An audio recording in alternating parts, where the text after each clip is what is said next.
আদিবাসী গ্রামকে উচ্ছেদ করে আদিবাসীদের অস্তিত্বকে বিপন্ন করে আজকে প্রজেক্ট করতে চাইছে, প্রজেক্ট করতে চাইছে, বিরোধিতা করছে। দেউচা পাচামিতে কর্পোরেট পুঁজিদের হাতে এই রাজ্য সরকার আদিবাসীদেরকে করতে চায়।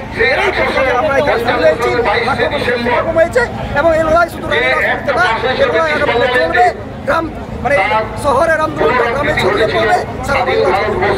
আজকে বিভিন্ন প্রকল্প মানে দেশের উন্নয়ন, আজকে ঠুঙ্গা প্রকল্প হচ্ছে, সেটাও তো একটা প্রকল্প বা উন্নয়নের জন্য করা হচ্ছে, কিন্তু সেই উন্নয়নটাকে বিরোধিতা করছেন কেন?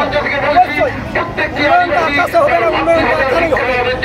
আমরা উন্নয়নের পক্ষে, সারা ভারতবর্ষে যদি উন্নয়ন হয়ে থাকে, সারা ভারতবর্ষে যদি উন্নয়ন হয়ে থাকে, আদিবাসীদের রক্তের স্বতন্ত্র উন্নয়ন হয়েছে, উন্নয়নের বিরোধিতা আমরা করিনি। কিন্তু পুরুলিয়ার মানুষ আজকে জানে পুরুলিয়াতে একটা প্ল্যান হয়েছিল, পুরুলিয়া 5 উন্নয়নের জন্য আদিবাসীদের উন্নয়ন হোক, ভারসাম্য হোক, আদিবাসীদের উচ্ছেদ করে আজকে আপনারা বিভিন্ন সময় দাবি করছেন যে কুর্মীরা অনৈতিকভাবে এসটি হতে চাইছেন, কেন কিভাবে জানতে পারলেন যে তারা অনৈতিকভাবে আন্দোলন করছে? তারা তো সাংবিধানিকভাবে আন্দোলন করছে, স্বতন্ত্রভাবে স্বাধীনভাবে সত্তার স্বার্থে আন্দোলন করতে পারেন।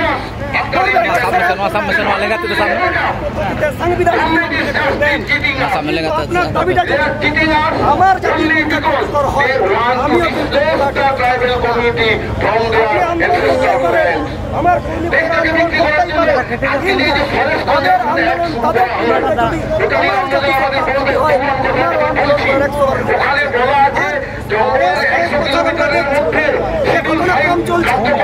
সারা পশ্চিমবাংলায় ভাইদেরকে আন্দোলন চলছে, একটা অনৈতিক দাবিকে সামনে রেখেছে আন্দোলন চলছে, তাতে রাজ্য সরকারের স্পষ্ট মদত আছে, কেন্দ্র সরকারের স্পষ্ট মদত আছে।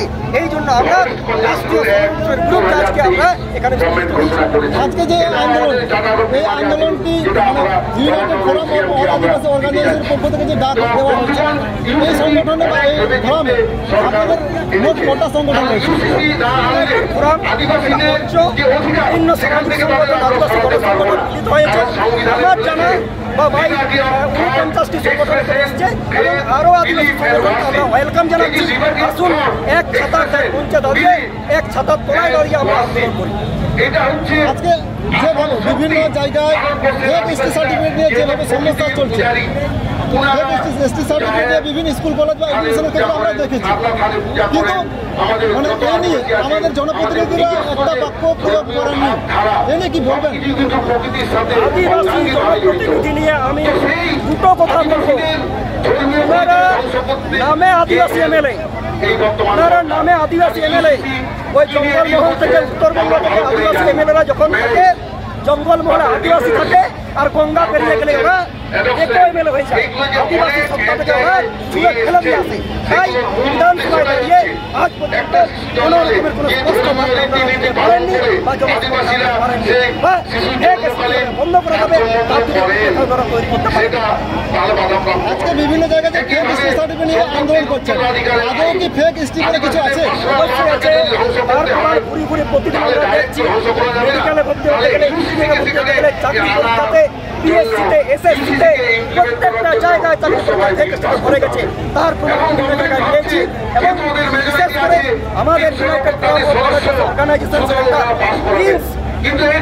কল্যাণ সমিতি, আদিবাসী কল্যাণ সমিতি এর বিরুদ্ধে আদালতে লড়াই করছে, রাস্তায় লড়াই করছে, ডেপুটেশন আছে এবং সেই লড়াই চলবে। ফেক এসটি সার্টিফিকেটগুলো বিভিন্ন জায়গায় ফেক এসটি সার্টিফিকেট উদ্ধার করা হচ্ছে যেভাবে আপনি দাবি করছেন, কিন্তু আমাদের জনপ্রতিনিধিরা তো অনেক সময় দাবি করেছে যে ফেক বলে কিছুই নেই। ওনারা বিষয় সম্পর্কে জানেন না, হয়তো they are totally ignorant of the fact. ওনারা হয় ওনারা ইচ্ছাকৃতভাবে অস্বীকার করছেন, হয় আদিবাসী এমএলএরা ইচ্ছাকৃতভাবে অস্বীকার করছেন, আর নাহলে ওনারা জানেন। আজকের যে আন্দোলন, এই আন্দোলন নিয়ে পরবর্তীতে সরকারের পক্ষ থেকে কোনো মানে পদক্ষেপ নাও নেওয়া হলে পরবর্তীতে আপনারা ফোরামের পক্ষ থেকে কি পদক্ষেপ নেবেন? আদিবাসীরা রক্তে লড়াই, আমাদের রক্তে লড়াই আছে, লড়াই করে বেঁচে আছি, লড়াইয়ের পথে আছি, আগামী দিনে লড়াইয়ে থাকবো। আমাদের সরকারের কি স্ট্যান্ড পয়েন্ট, সরকারের কি দৃষ্টিভঙ্গি, সেটা বড় কথা নয়। আদিবাসীরা লড়াই আছে, আগামী দিনে থাকবো।